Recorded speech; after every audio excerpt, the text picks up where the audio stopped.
The band L7 emerged on a lot of people's radars during the early 90s, and they were soon lumped in with the grunge movement.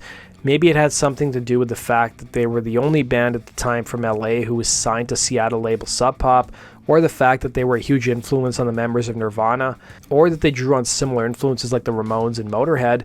And the quartet stood out because they were also an all-girl group in a world that was mostly dominated by male musicians. They also shared another similarity in the fact that they championed similar social causes, and they soon became known for both their onstage and offstage antics. In today's video, I wanted to highlight some of L7's most controversial moments.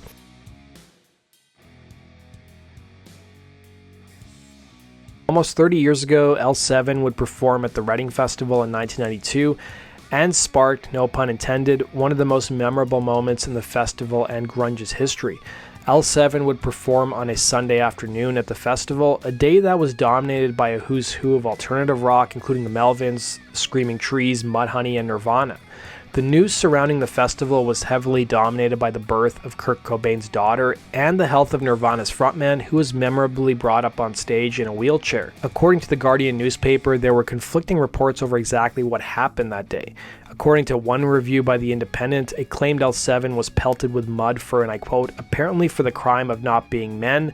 But the story doesn't check out, as Mudhoney, who played the same day, were also hit with mud. They, along with L7, were having technical difficulties with their audio and onstage equipment. L7's set had to be stopped while the problems were worked out, and it appears the restless crowd began hurling mud on the stage, some of which hit the band members and knocked their instruments out of tune. As a sign of protest, frontwoman Donita Sparks removed her tampon on stage, and here's a clip of what happened that day.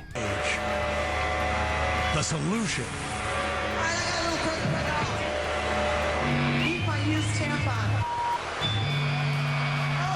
Sparks would look back at the incident, telling Rolling Stone 25 years later, I went performance art on their ass, while bassist Jennifer Finch would add, they were throwing mud, we threw blood.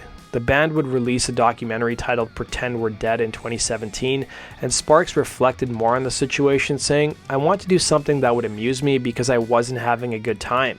She would admit the removal was difficult because she had duct taped her shorts that day because she didn't have a belt with her. It would turn out someone from the crowd had chucked the item back on stage, and it sat on the edge of one of the monitors where it stayed during Nick Cave and the Bad Seeds set later that day. As soon as the band headed back to their trailer, they were met by their publicist, who frantically tried to put together a press release. Sparks, for her part, would be unapologetic about the incident, and what should have garnered an enormous amount of press coverage and a higher profile really just represented the band's peak.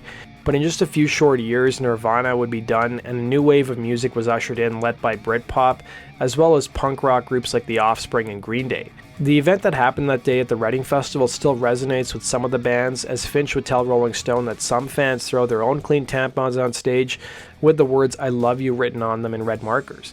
In the same interview with Rolling Stone, Sparks would reveal that on Instagram she uses the hashtag tampon thrower.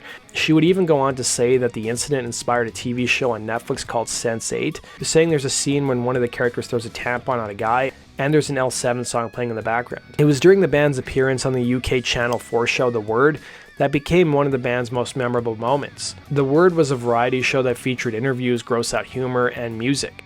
The day L7 was on saw the show do a bare bum competition, and they secretly filmed a drunk guest, Oliver Reed, in the green room. L7 would appear on the program and perform their hit Pretend We're Dead, and it was during L7's performance that frontwoman Donita Sparks dropped her pants, exposing her bare bum on the air. Why did she pull the stunt? Well, Sparks would tell Louder Sound, that was a really long day. The other artists on the show were cool, but I thought it was a bit mean-spirited that they had a hidden camera in Oliver Reed's dressing room. I don't know, parts of the show seemed slightly mean-spirited, and I wanted to f it up. In the year 2000, L7 would play a sold-out show in London on April 14th at the Garage. It wasn't just a normal gig, as the group's drummer Dee Plakis would raffle off a one-night stand to a fan in attendance. Plakis, who was married, also offered free love advice on L7's website at the time. The band would issue a statement that read, "We're not being hypocritical about rock and roll anymore. Rock and roll is prostitution. We want to give our fans more bang for their buck." The winner would end up spending a night on the band's bus, and at the time Plakis claimed she didn't care if a man or a woman won, but according to VH1, all we know is that a fan named Jim won the raffle, and neither the band or the fan has discussed publicly what really happened that night. That does it for today's video, guys. Thanks for watching. Be sure to like button and subscribe. We'll see you again, Rock and Roll Your Stories. Take care.